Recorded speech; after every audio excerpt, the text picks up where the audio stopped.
Total area of Hindu religious institutions 10 lakh acres only in 4 states. And आप कहते हैं कि देखिए औकाफ में 8 लाख एकड़ है. വഖഫ് ഭൂമിയിൽ തൊട്ട കേന്ദ്ര സർക്കാരിന് അല്ല സംഘപരിവാറിന് പലതരത്തിൽ പൊള്ളുകയാണ്. ഓർഗനൈസറിൽ ലേഖനം എഴുതി അടുത്തത് ചർച്ച് ഭൂമിയാണെന്ന് പറഞ്ഞു കഴിഞ്ഞു. ഇതിനിടെ 3 സൗത്ത് ഇന്ത്യൻ സംസ്ഥാനങ്ങളിലെ ക്ഷേത്രങ്ങളിലെ സ്വത്ത് രാജ്യത്തെ വഖഫിനേക്കാൾ അധികം വരുമെന്ന് കപിൽ സിബൽ.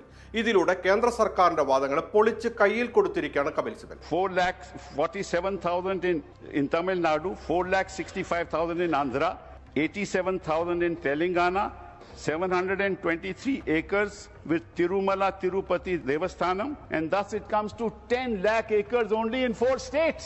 രാജ്യത്താകമാനം 32 വഖഫ് ബോർഡുകളാണുള്ളത്.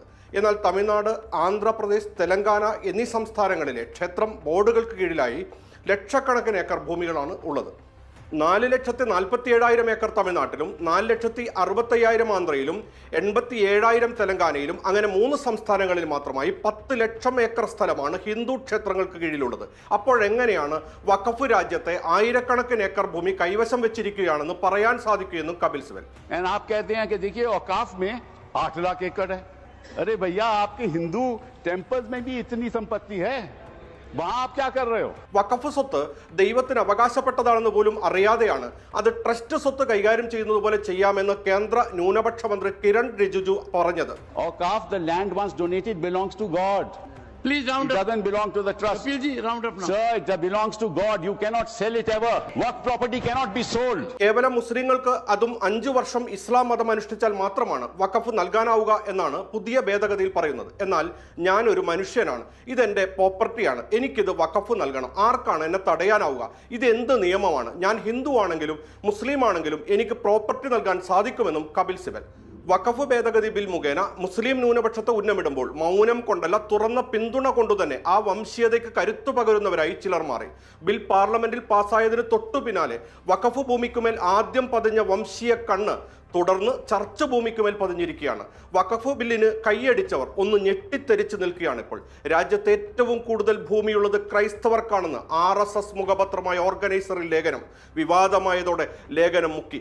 ഇതിനകം തന്നെ ലേഖനം പലരുടെയും കൈകളിലെത്തി. ഓർഗനൈസറിലെ ലേഖനത്തിന്റെ അടിസ്ഥാനത്തിൽ കേന്ദ്ര സർക്കാർ ലക്ഷ്യമിടുന്നത് വഖഫ് ബില്ലിന് പിന്നാലെ ചർച്ച ബില്ലാണെന്ന യാഥാർത്ഥ്യം പകൽ പോലെ വ്യക്തം. ഇതിനിടെ ഓർഗനൈസറിൽ അങ്ങനെ ഒരു ലേഖനം വന്നിട്ടില്ലെന്നാണ് BJP മുൻ സംസ്ഥാന പ്രസിഡന്റ് K. സുരേന്ദ്രന്റെ വാദം. 2012 ലേഖനമാണിതെന്ന് സുരേന്ദ്രൻ. എന്നാൽ 2012 ലേഖനമാണെങ്കിൽ എങ്ങനെയാണ് 2021 സർക്കാർ കണക്കുകൾ ലേഖനത്തിൽ വരികയെന്ന ചോദ്യത്തിന് BJPക്ക് മറുപടിയില്ല.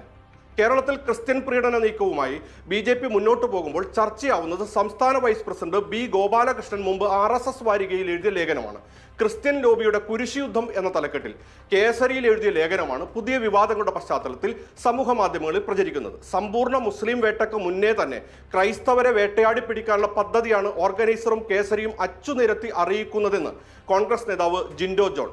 BJP ആട്ടിൻ തോലണിഞ്ഞ ചെന്നായയാണെന്ന് ബിഷപ്പുമാർക്ക് മനസ്സിലാകുമെന്ന് CPI സംസ്ഥാന സെക്രട്ടറി ബിനോയ് വിശ്വം.